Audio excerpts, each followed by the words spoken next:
या देवी सर्वभूतेषु शक्तिरूपेण संस्थिता नमस्तस्यै नमस्तस्यै नमस्तस्यै नमो नमः। इसी के साथ नमस्कार आप सभी को। मैं कृति जायसवाल आज नवरात्रि के शुभ अवसर पर मैं इसके बारे में आप सभी को कुछ बताने जा रही हूँ। नवरात्रि का त्यौहार भारत में बहुत ही धूमधाम से मनाया जाता है। नवरात्रि 9 दिनों का एक बड़ा त्यौहार है जिसमें देवी दुर्गा की पूजा अर्चना बहुत ही उत्सव के साथ की जाती है। नवरात्रि एक संस्कृत शब्द है जिसमें नव का अर्थ है 9 दिन तथा रात्रि का अर्थ है रात।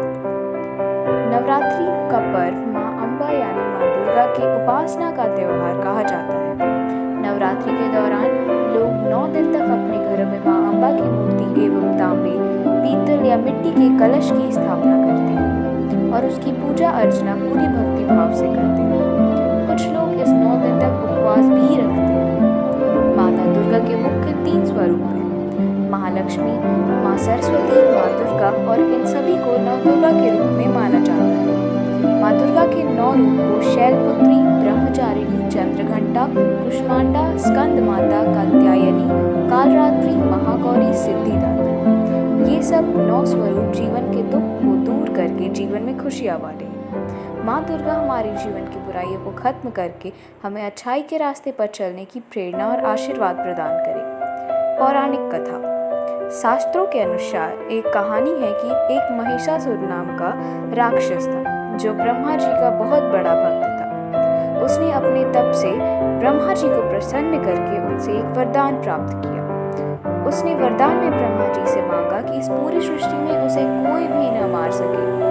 ब्रह्मा जी ने वरदान प्राप्त करते ही वह बहुत ही निर्दयी हो गया और तीनों लोक में आतंक मचाने लगा। उसके आतंक से परेशान होकर सभी देवी देवता, भगवान ब्रह्मा, विष्णु और महेश सहित सबने माँ शक्ति का आह्वान किया और उन सभी देवी देवताओं की ऊर्जा की रोशनी से माँ अम्बा दुर्गा प्रकट हुई और इस पूरी सृष्टि को उस राक्षस के आतंक से मुक्त किया। माँ अम्बा ने 9 रातों तक महिषासुर के साथ भयंकर युद्ध किया और 10वें दिन माँ दुर्गा ने महिषासुर का वध कर दिया। इस दिन को अच्छाई पर बुराई की जीत के रूप में मनाया जाता है। दूसरी एक कहानी के अनुसार भगवान श्री राम और उनके छोटे भाई श्री लक्ष्मण जी रावण के वध से पहले समुद्र तट पर 9 दिन तक माँ दुर्गा की पूजा अर्चना की और माँ दुर्गा से अपने विजय की कामना की और 10वें दिन रावण की सेना पर चढ़ाई कर रावण का वध कर दिया और इस तरह इस दिन को दशहरे के तौर पर मनाया जाता है।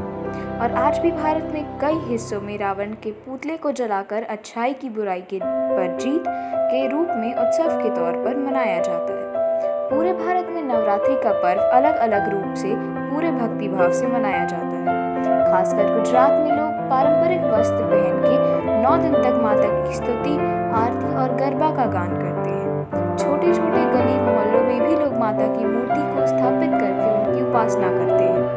वहीं बंगाल में भी माँ दुर्गा की अलग अलग रूपों में प्रतिमा का निर्माण किया जाता है और उन्हें बड़े पंडाल बनाकर स्थापित कर उनकी पूजा अर्चना की जाती है और 9वें दिन के बाद उन प्रतिमा को पानी में बहाकर उनका विसर्जन किया जाता है।